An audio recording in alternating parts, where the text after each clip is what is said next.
your mind, lost in a time in your life where you wanted to feel the praise and hear the music and hear the sound? I feel like we have that point in our life. That's an interesting question. So, no. Really? Yes. As a matter of fact, I don't think it was an option for me to be a singer, like an actual professional singer songwriter, because I didn't think I had the aptitude and the patience for it. I just thought it was too much drama. You have to be really great with fashion and you have to be out Right. there in the public eye. And growing up, it just didn't really seem like my scene.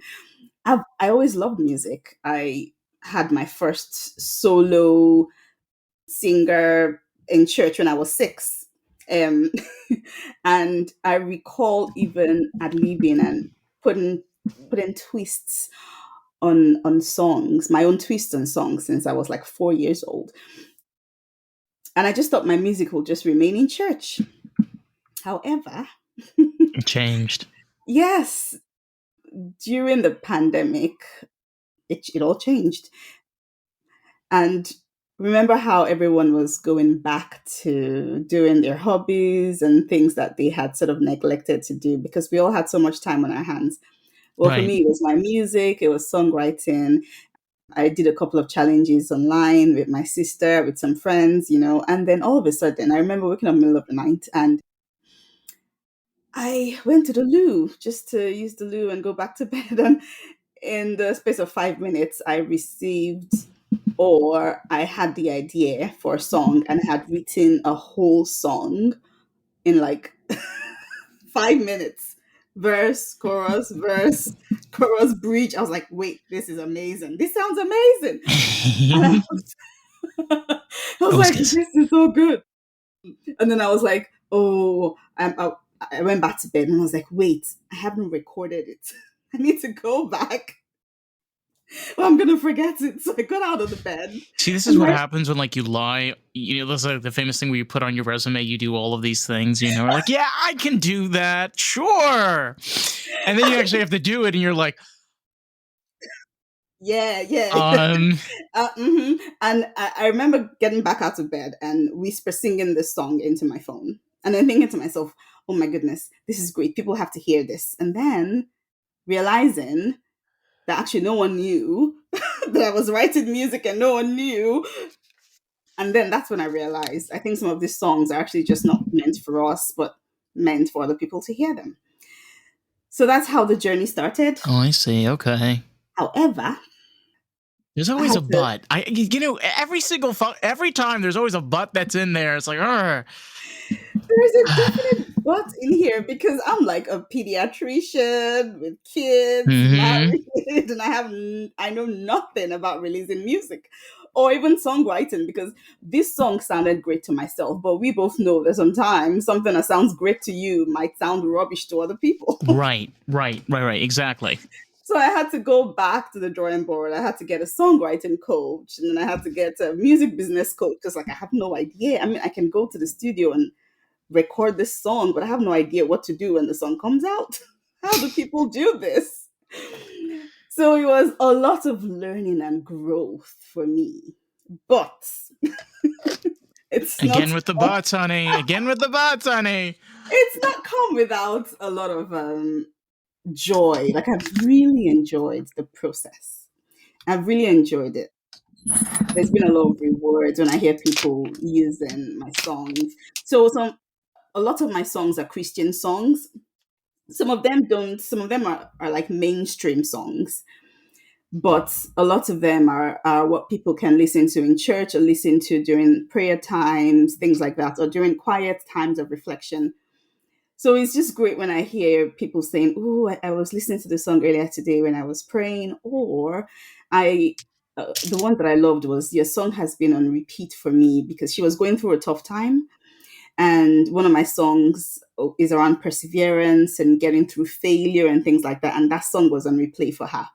So when I hear stories like that, it just, I feel like this is it. This is why I'm doing it.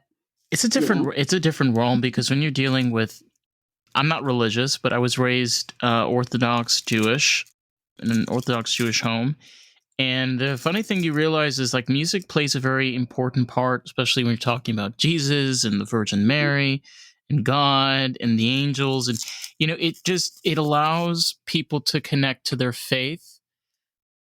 I guess more fluidly would be the word I would use. Yeah, the thing about music is that it can be very emotive too, as well, isn't it? It has this power to move you without being physically moved.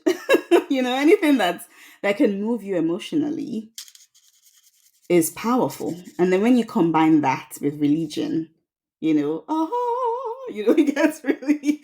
Or when you combine that, something I also do is write music for businesses, Oh, maybe okay. maybe coaches that have events, or coaches that advertise their coaching online. I'm like, can you imagine the power of combining what you do with music? Because you're like, I can change your life, and I can help you in whatever way. But if you combine that with music, you connect to them emotionally, and before you know it, they'll be saying, where can I sign up? Where is here's my card. I want to work with you. Yeah, you bring up a really great point because if you think about, like, I'm a car person. So, when Mm, you think about famous, I have a Ford Mustang, and you think about Mustangs, Camaros and Corvettes. And whenever you watch these commercials, they always have, like, rock and roll or like Barracuda or something. yes. Why? Well, the reason is because they're trying to get Yes. emotions moving, get you feeling like, Yes. you're going to go fast, you're going to have a good time. Absolutely. So, Yeah. And yeah. it's not just the fact that it can help you sell, but it's also the fact that it can get you in motion as well. Because just the way the music can help people take that last step of, oh, I want this. I can see the possibilities. I'm crying, tears spinning, falling down my face. I want this.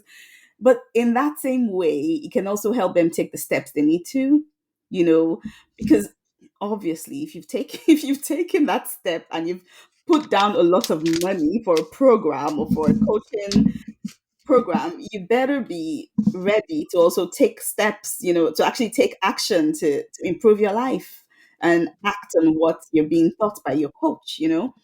So there's just a lot of ways that music can be used. And I'm an advocate to say, guys, there's so much you can do with music, you know? Yeah, there Let's is. do it, let's use it. It all starts where you want to begin more than anything, because one thing, for example, like here in the US, when you go to some of these churches in the South Hmm. and you go there for a Sunday service, and they have this whole choir that's there, and they have this organ that's playing, and you come in there and you're expecting a general service, Hmm. and you get this performance for like an hour and a half of music and psalms and prayers and scriptures from the Bible, but it's a performance. I feel it's maybe the way that the setting is made is how you're bringing people in, because it's all about bringing that congregation in onto that service on Sundays. So you've been to services like that, and you've not connected with with what I'm happens. not a religious I'm not a religious person. I'm an observer. So I'm the type of person that I like to observe other things, other faiths, other beliefs, other practices, but I don't actually. Yeah, I generally, the places that I do know that there are churches where there is an element of performance, but the reason why I'm a Christian, anyways, is because I make sure I go to places where I connect with what they are doing. If I went to a place where I did What is not, something that you connect with? Like, what's the first thing, if like the church that you're in, what is like the first thing that comes to mind that you connect with? it will have to be great music. However, not distracting music. So, for example, if I went to a place where someone just wanted to show off the range and the fact that they could do runs and riffs, I find that really distracting. I need to feel like whoever is up there leading the service really wants to connect with the people coming. They know that we have lives, and some people have struggles, and some people actually have things that they're going through. Right. And whoever is leading has to have that in mind and speak to it. Speak to it. Maybe pray about it. That sort of thing makes me know, okay, this person genuinely cares about the members. Those are the things I connect with. It's really powerful. I mean, because again, it all ties into again with congregation. Yeah. It's about what everybody's looking for. It's what everybody's looking to connect with. I would say if you are going to a church where you are not feeling loved, and sometimes love can be hard, because my kids, if they were doing something that I thought, this is not good for you, I'm not gonna want to just make you happy and not tell you that's awful. You need to stop that straight away. I'm gonna do that, and sometimes that's hard. I remember sitting with my kid recently. He had been incredibly rude to his nanny, and we were having this back and forth about his behavior, and we had told him, "Do you know what, you're not getting your iPad, your Xbox, your Nintendo Switch. You're Oh not getting all boy, of that all you weekend." just wished World War VI on the whole family. Well, he's only 5. Okay, maybe World War IV. I'm stretching it a little too far.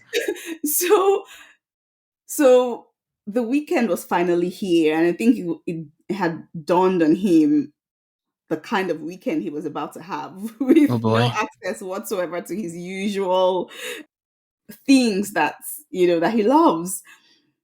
And he came to me sad and saying, "Mommy, can I not have my Xbox, please?" When you just want to melt and say, "Of course you can. I just want to make you happy."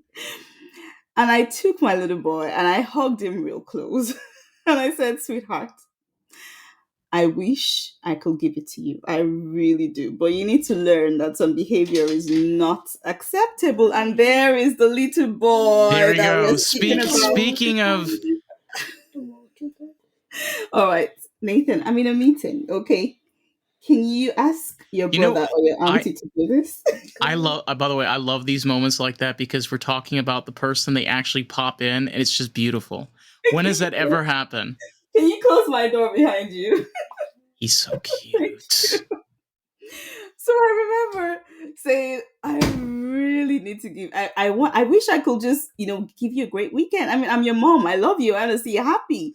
However, you need to realize that some things are not acceptable, and the only way you can actually realize is by going through the pain of no games all weekend." And I remember he was crying, and I hugged him and hugged him. But that's life. Sometimes love can also be tough. I feel like if I go to a place of worship or church, and I wasn't seeing people there that could call me to call me to order if I was going crazy. All about the artist. That is the whole purpose of this podcast, period. And you have a really valuable tool. You can share this with artists, people that are creative, someone that can enjoy this podcast and really enjoy the experience of Lost in the Groove. So, with that, let's jump back to today's episode, shall we? Then I don't think that's the place for me. I need to go to places where I think people have my back, people are looking out for me, even if it's to say, "Girl, you need to watch yourself. What's going on with you?" You know, I think that's a big part of one People of the reasons why I go to church as well. people don't understand it because when you're a religious person, generally when you're a part of a church, you're also part of a congregation. And usually that type of congregation is all sorts of type of people. large families, small families, older people, younger, sometimes people that are single, all that are coming to this place for worship. Oh, And, well, you know, just kind of, 1 second. 1 second. sure. Nathan, can you go ask your brother to put the water in here for you? You don't need to take it out of the one completely. Close the door. Close the door. And don't come back to this room unless the house is on fire. Well, hey, at least we got, an additional guest for the podcast for a brief moment. I love it. But that's what I come back to is, why would you have that attitude of why would these people want to have your back?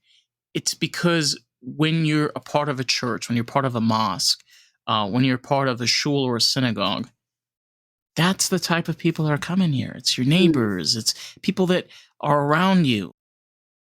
And what you were talking to earlier about music, that's the type of setting and tone that you're making mhm, because this is the people you're resonating with and you're mhm. connecting with. Um, Absolutely. Absolutely. There's such a big sense of community, like real community.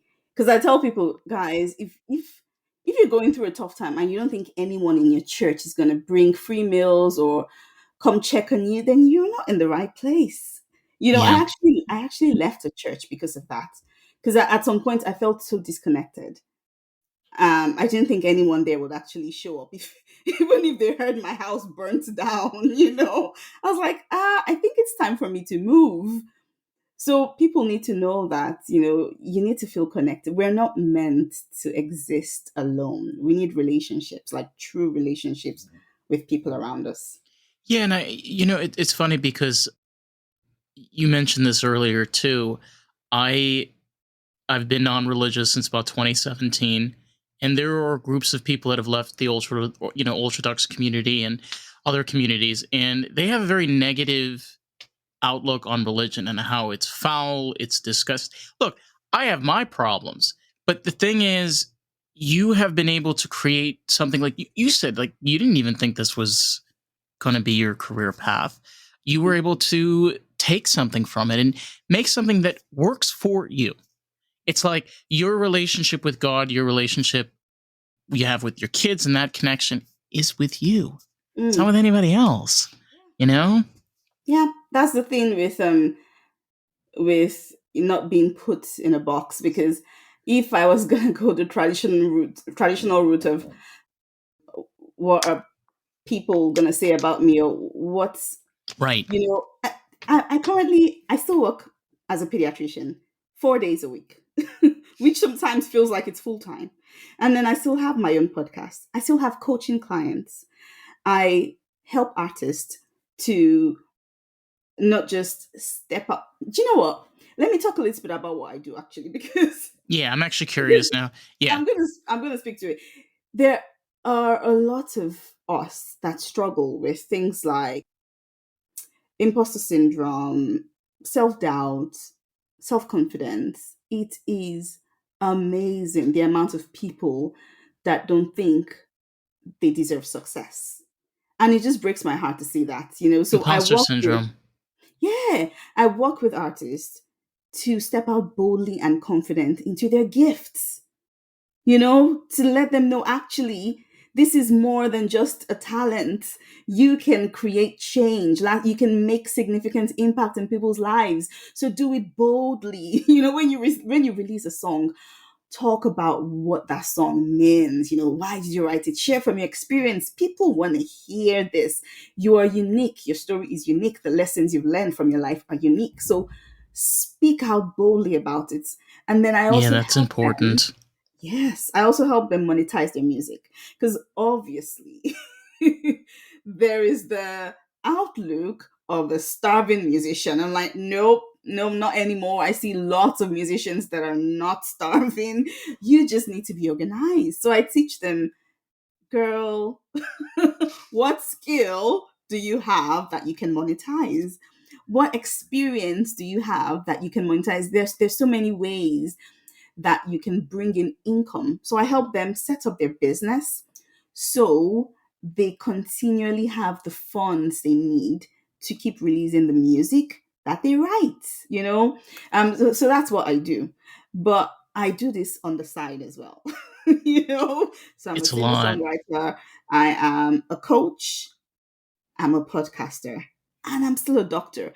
If I wanted to live the conventional life of, oh my goodness, I would be stuck. I wouldn't even try. I wouldn't do any of the things I'm doing. And people need to realize that you write your own story. You Yeah. write your own story. You can do whatever you want to do. You bring up an excellent point because like I'm out here in South Florida and there are a lot of really talented artists and bands that they have formed because they have their own voice.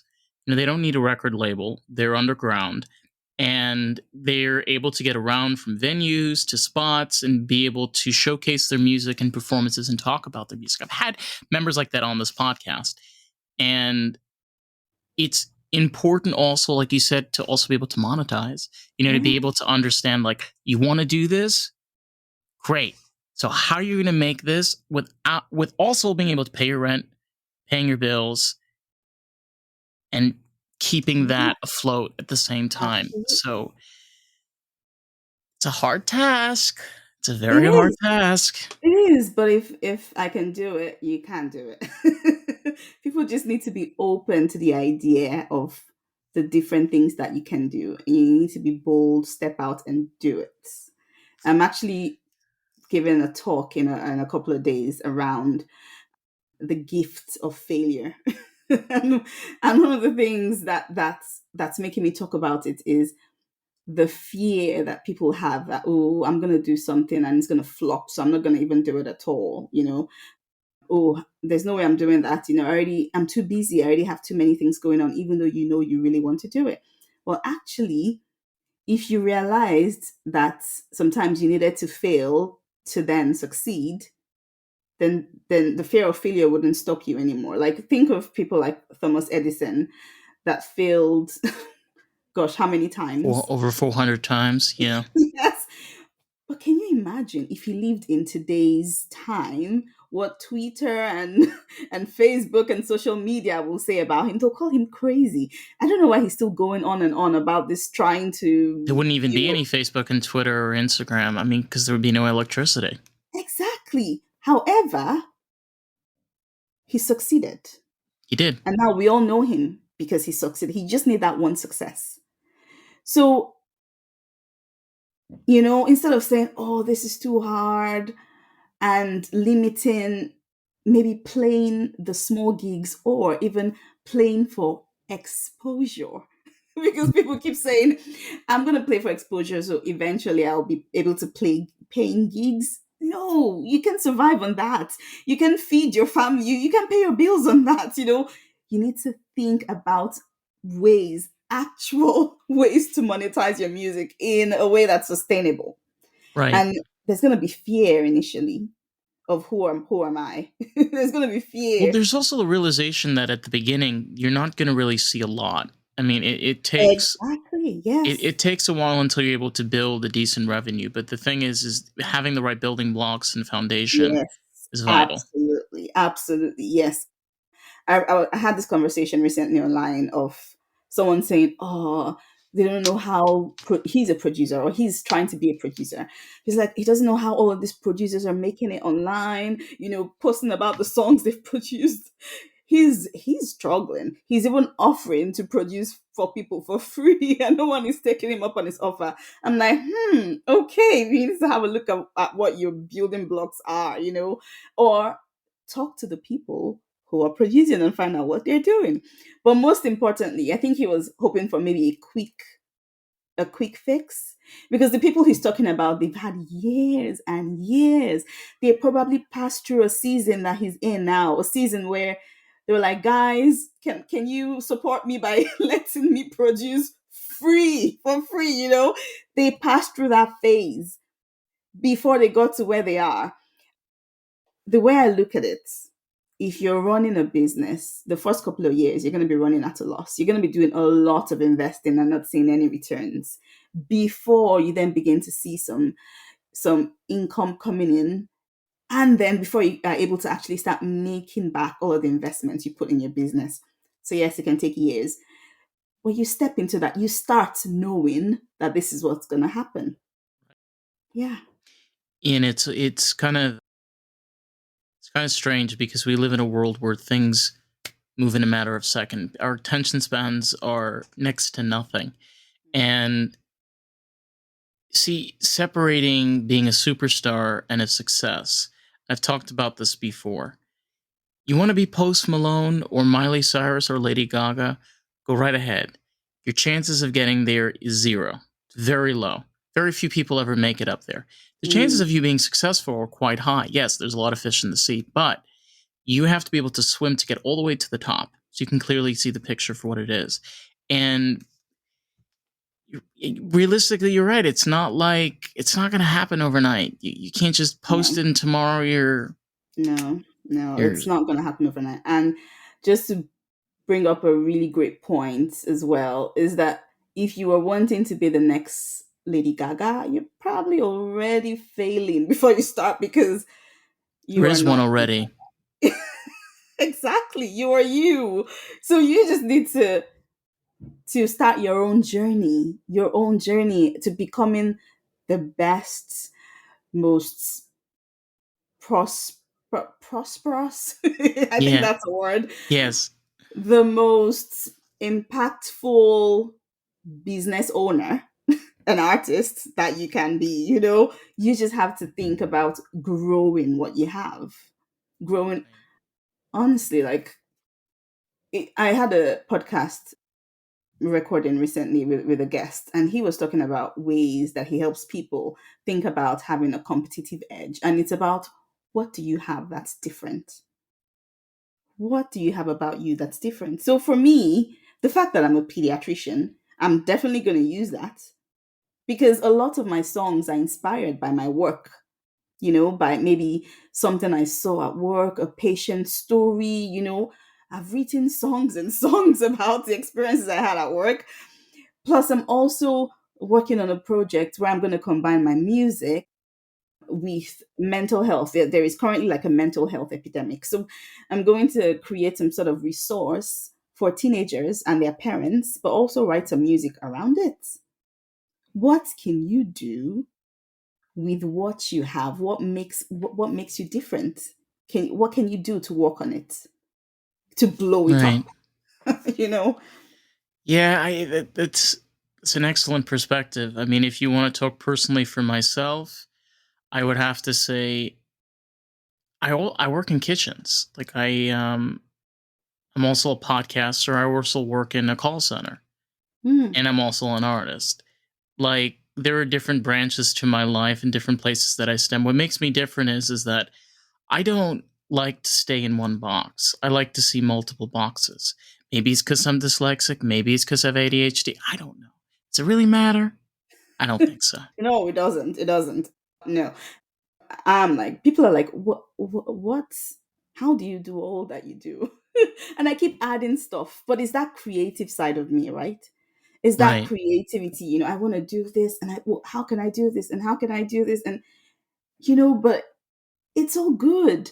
People that are really successful, they didn't just do one thing. Many of them have multiple things that they're doing. They write books, they're speakers, and they're this, and they're coaches, and they have. So why do you have to limit yourself? you know, I just think, for example, call center. I don't know what kind of call center it is, but you probably hear CPAP stories of. supplies. Sorry. CPAP supplies. Oh, CPAP. CPAP. I Yes. know that because I'm a doctor. Yeah. However, you Super might fun. you might hear like an interesting story from one of your from Oh, one of your clients. I've heard plenty of stories. That could be like, ooh, that's a song right there. That's a great song right there. So just use every arsenal that you have. Use every tool, every tool in your toolkit, Right. and make something beautiful with what you are, with your business. You're not just one thing. You're not just an artist. You are a musicpreneur, which is the name of my podcast, the Fulfill Musicpreneur. You are a musicpreneur. You're multifaceted. You are many things. Don't limit yourself. Yeah, people also forget that even people of the past, people of success of the past they had multiple skills. One example I can give is like Michael Jackson.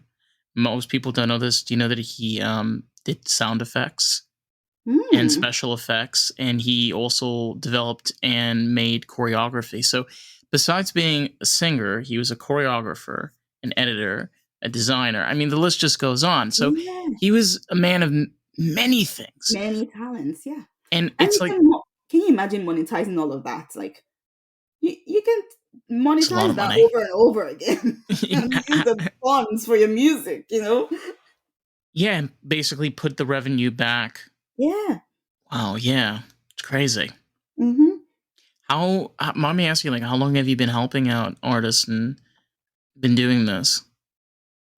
Just over a year. I think I started my first event must have been around June last year. Oh, wow. So pretty Yeah, recent. very recent. The change into music, that pivot that I had was in the pandemic. So my first single came out in 2021. And then my first album came out in 2022.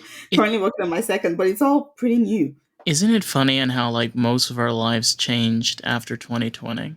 Yes. Because my life was pretty mundane back in 2019. I mean, I was doing kind of very similar to what I was doing now, but I wasn't doing podcasting or Mm, any of this. And yeah. here we It's are now, 4 years later almost. That's a really interesting point. That's something that brought such heartache and such pain to the whole world, also brought such positive change as well. Because It, for many of us that have started these awareness. new Yeah. things, we found it really helpful. Some people have been able to really just cut back on the amount of things they did. Like for me, there were some things I stopped during the lockdown, and I never went back to them. I was like, I'm not doing this anymore. It's actually possible to not do that, and I'm not going back. So even though there was such heartache, which is something I tell people, use use the things that you go through fuel, as fuel, because you might be going through such a hard time, but as an artist, you can use that as a spring. You can really use that. Such good could come out of that. Yeah, and it's kind of strange you mentioned that because there's so much pain that sometimes comes with it. Because when we think about events that are life changing, can we honestly think of a time that was longer than almost over a year? I mean, okay, Mm, there was like 9/11 that was in a day. mm, And I mean there was the Afghanistan war, but when that took place in the early 2000s, like we kind of forgot pretty much mm. until they got out, until like 2021. I think it was 2021 or 2022. I can't remember. But this just came around, and it was like Yeah. all year. It's all year, and it was the the thing that I learned most, and I feel like maybe you learned this most. The more is the things that we have the most power is the things that have kept us around for the longest: art, Mm, creativity, music, craft. yeah. Yeah. Yeah. It's heated. Absolutely. What are you thinking about? I'm thinking about the fact that it not just helped me to cut back on how busy my life was, but also helped me make some other positive changes as well. So obviously, I started this whole venture, but also one of the reasons why I did it was also because the world around me was hurting so much, and I wanted my songs to be able to bring a little bit of hope as well. You Is know? there a song that comes to mind? Oh yeah. Several songs. Yeah, there's a song that I wrote called "Someday Soon." That one was the one about persevering, and because lots of people lost their jobs. We're wondering what's the point. I don't want to go on. I just they lost hope. There was a song that I wrote called "Growing," and that's how essentially sometimes we go through things and we don't see it, but in the midst of all of that, it's actually helping us grow. And the lyrics of the lyrics of the chorus are, "I'm growing through the pain, I'm growing through the tears, I'm growing in the midst of it all, I'm getting stronger through the strain, I'm healing through the ache, I'm growing in the midst of it all." And that's just one of the songs that was just a reminder that you may not see it. It's just like a plant. Plants may be growing, or the roots may be growing They can't see the before it surface. actually starts growing on the outside.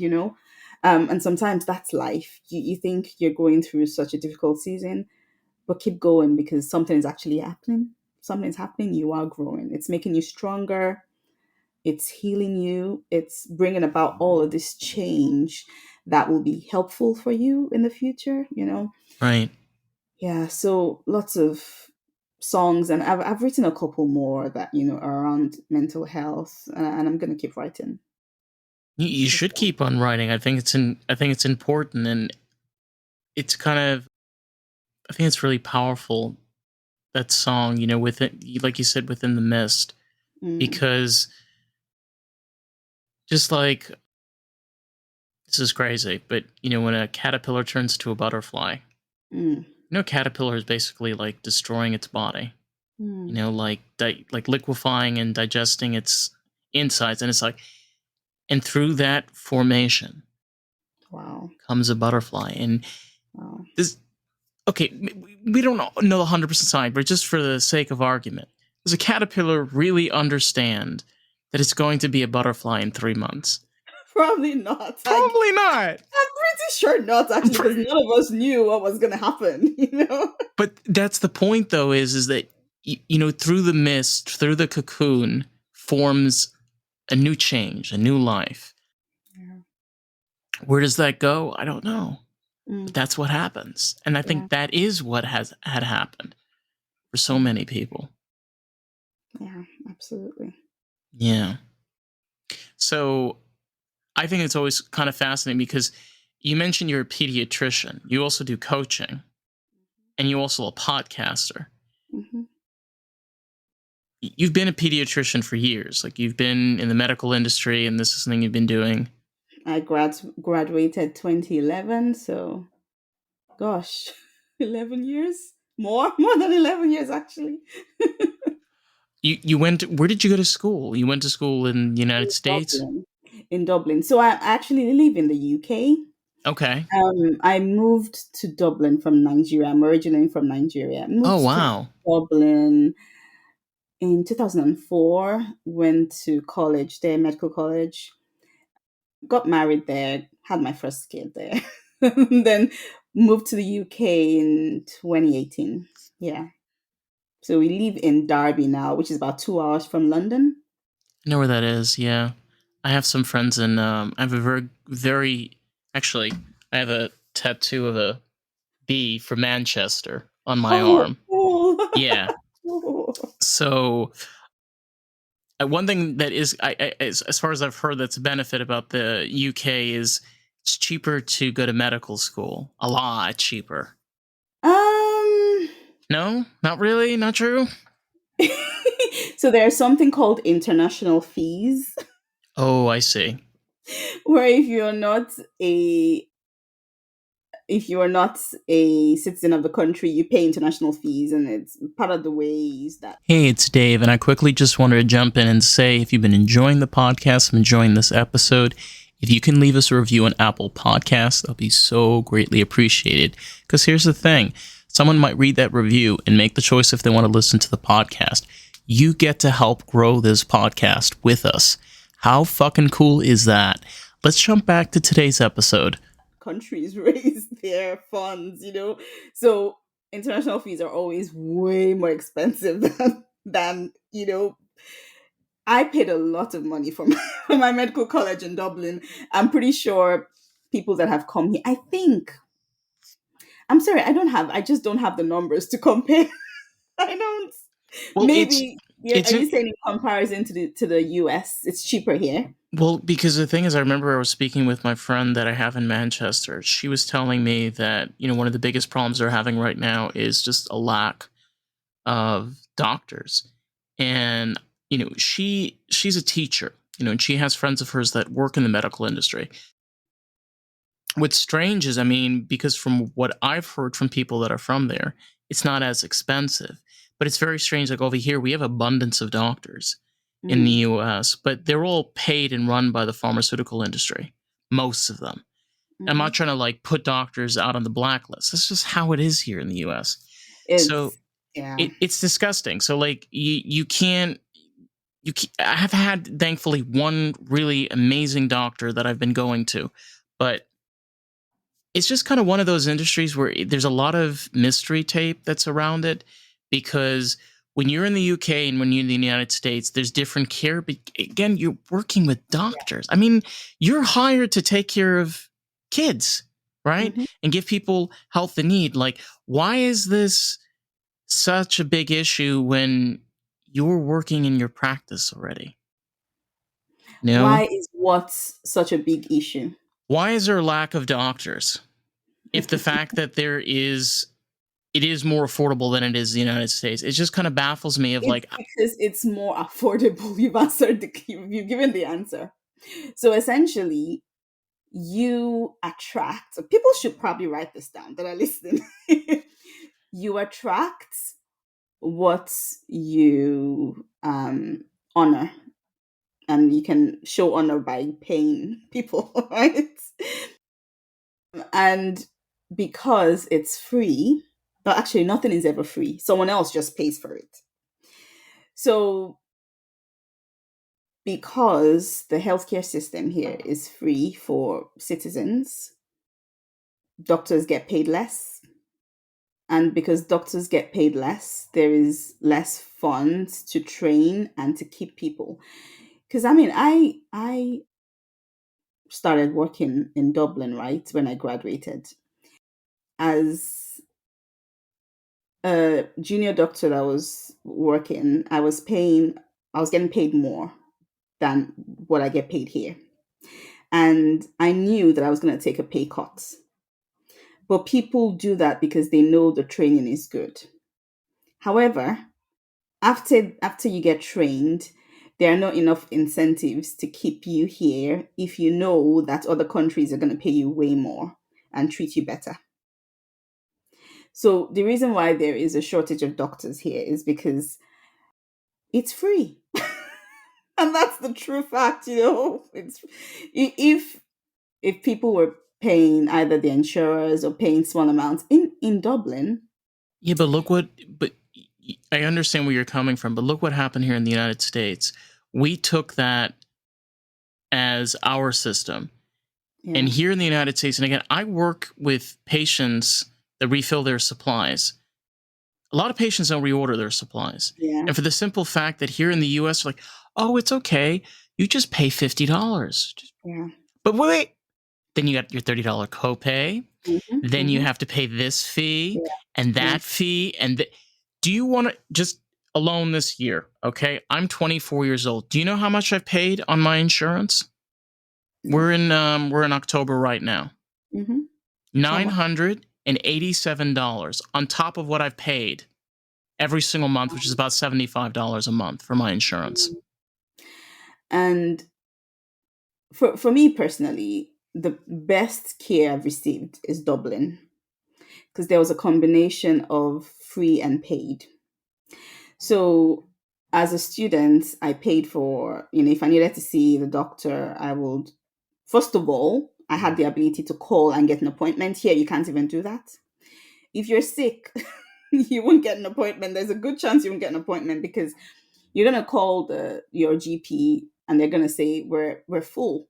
Go online and book, and the appointments available online are like 3 weeks down the road. So people, when they need their doctors, don't really have access to them. That's number one. Number two, as a student, I paid half price. As someone that was working, I paid full price. It was like 50, 60 euros.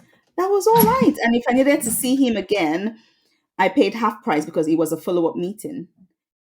But you know what? I was happy to pay it because I was paying for the service that I wanted, you know? Right.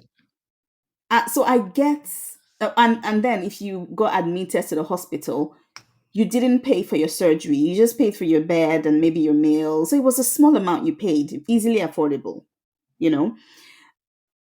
And then the government took care of the rest. And even when it came to drugs, even if you're not a citizen, you are capped. So you only pay just over 100 euros for the month for whatever drugs you need. The rest of it, the government paid for you. So it was a mixed structure. And then 0 to 5 year olds get free care. And that only started just before I left. But honestly, in a place like Dublin, maybe because I was working and I could afford it, I was happy to pay. Here, I'm like looking for the person to pay. There's no one to pay because it's free. But because it's free, there are not enough doctors. So I suffer. A lot of us have to either end up in hospital waiting hours and hours to be seen, or we sort of just don't see a doctor when we need to. How does that affect your career as a doctor? Well, two ways. I'm a doctor, so if I go to the hospital, people are like, oh, well, let's try and sort you out quickly.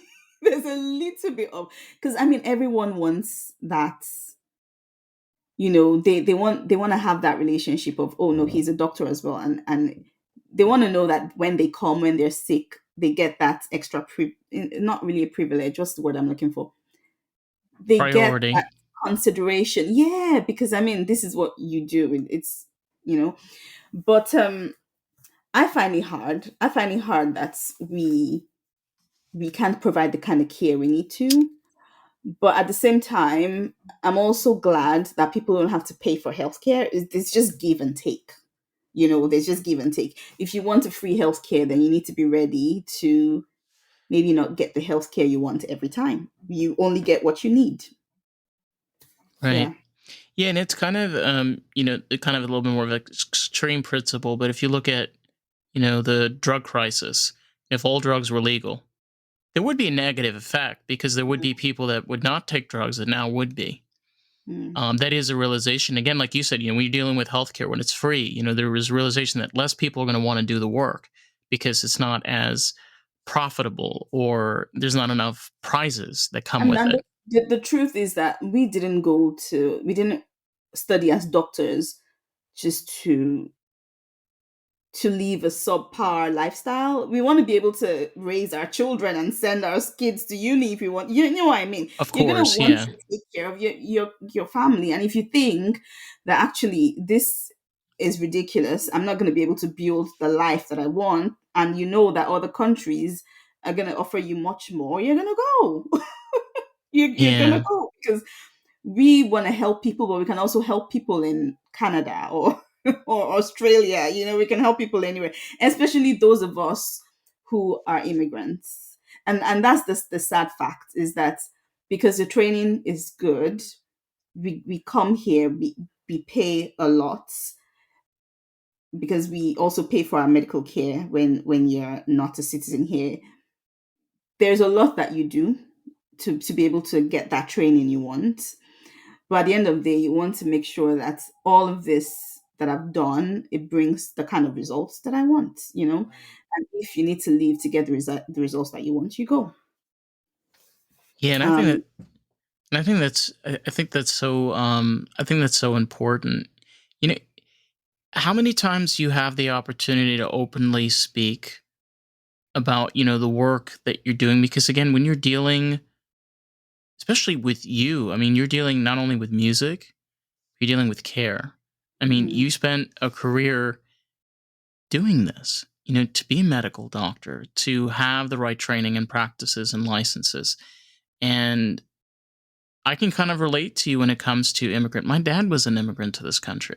mm, So I come from an immigrant family, and your kids are growing up in an immigrant home, giving them the opportunity to build something in the country that you're in. And you sometimes feel like you're very limited. It's like, why giving so much out? What am I getting in mm, return for this? yeah. Absolutely. So if it was just a matter of pivoting, okay, can I do something else? Can I do something else? Well, actually, doctors, we can't just decide we want to do something else because that's going to be leaving all the sweat and the blood and the money we paid to get our medical degree in the first place. So we can't just pivot and say, okay, I'm going to go into this new industry where lots of people are making it. But if you knew that you could use your medical degree to get something that's more beautiful and a great better lifestyle for your family, then you're gonna go do it, you know. I mean, And like, that's sad for the UK, but that is reality.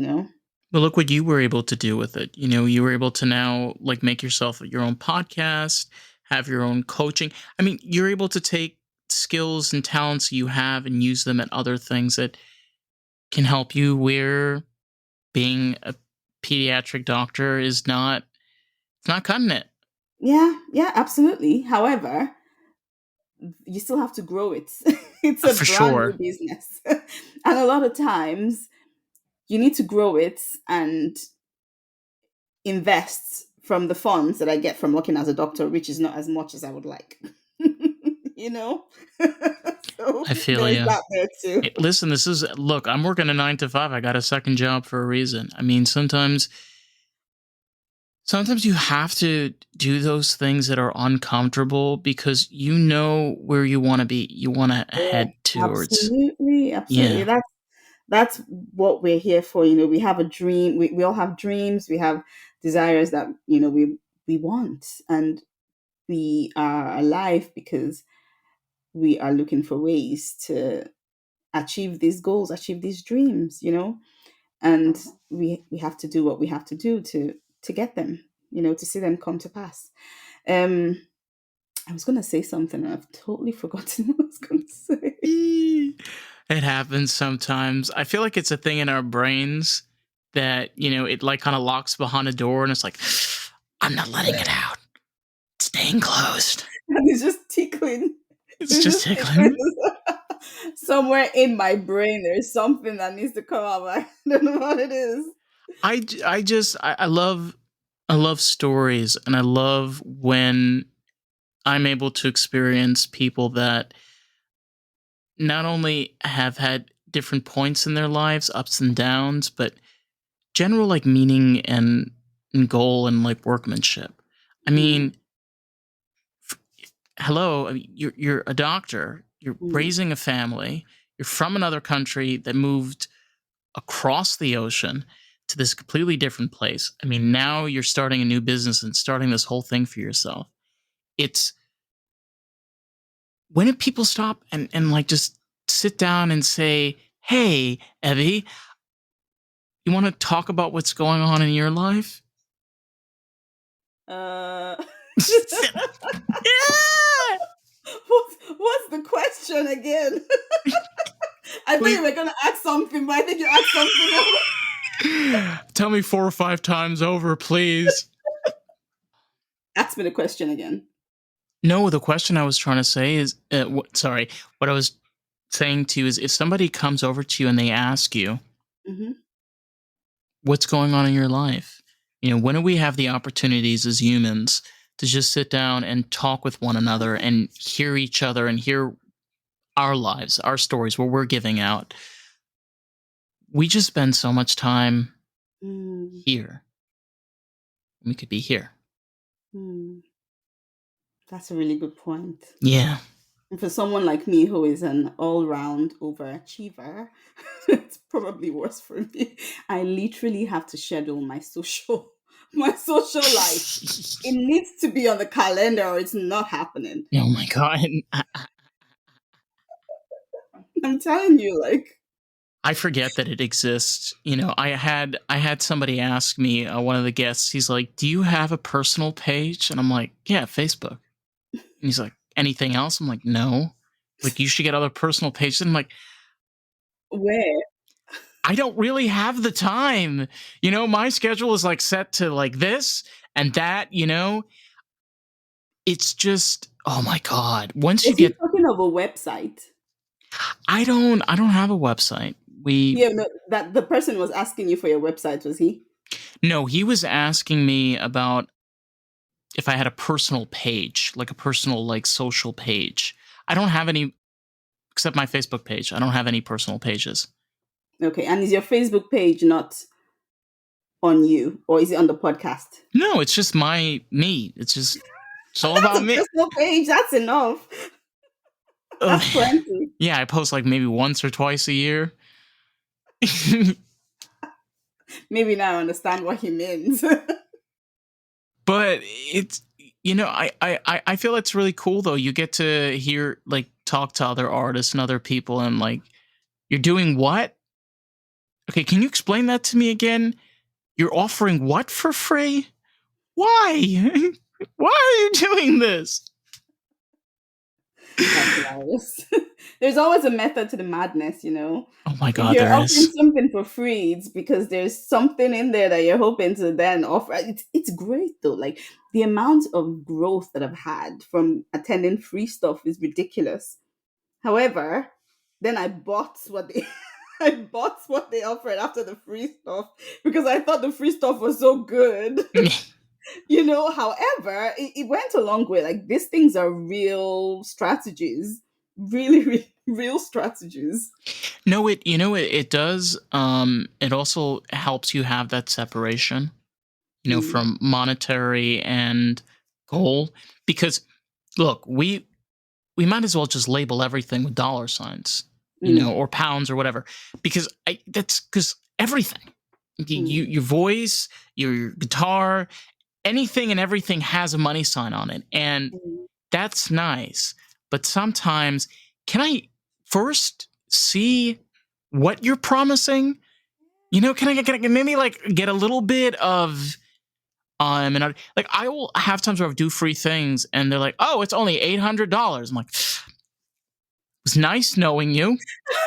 I'll talk to you in a few months. I promise. But I you, promise, you never. never. I mean, never.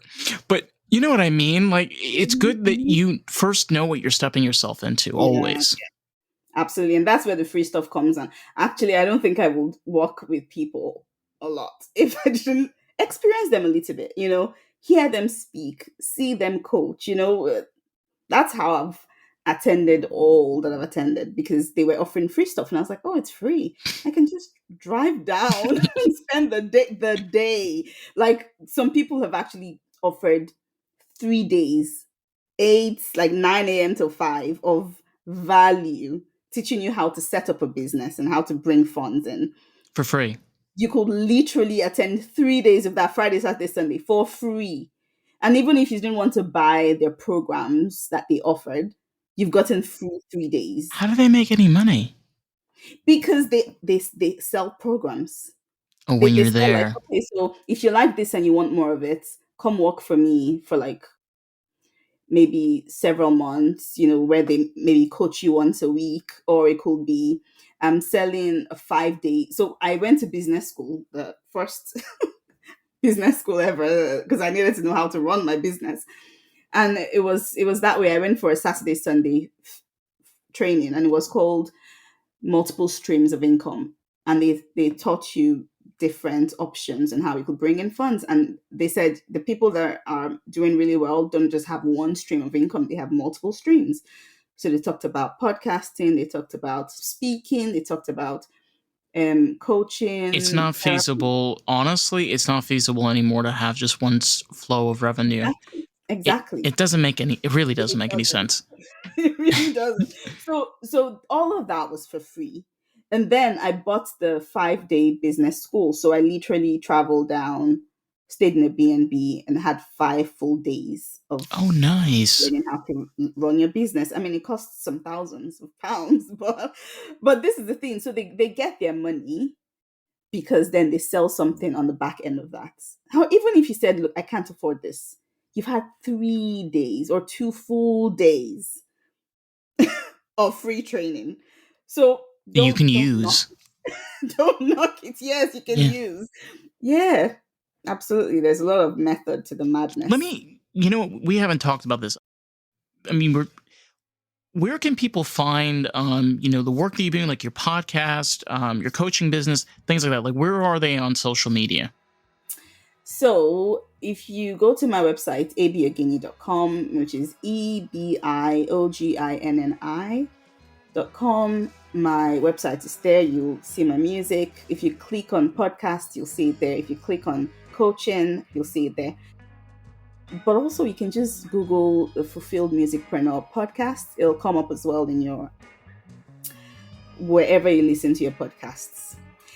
And I have a freebie that I give to people where you get to download some of my best songs and also an e-journal. I'm going to send you the link so you can put it in the description. And people Sure. can just take that. But Perfect. also, if you wanted to work with me or you had some questions, just reply to the email, 'cause if you sign up for, my freebie and you get the ebook and you get my music, just reply to the email and we can set up some time to talk. Perfect. Well, I love that. And again, I love your story. I love the different avenues, places you've gone, and different things you've added on to your career as an artist. And the best part about that is, if you enjoy the podcast, you want to learn more, you can find us at Lost in the Groove Pod. We're on Facebook, TikTok, Instagram, and YouTube. So, Ebi, it's been a pleasure. Thank you for being here. Oh my God, I had a blast. This has been fun. I had a blast. It was fun. It really was. Thank you so much for having me. Oh, it's my pleasure. Well, listen, if you want to catch us in the next episode. Bye, everybody.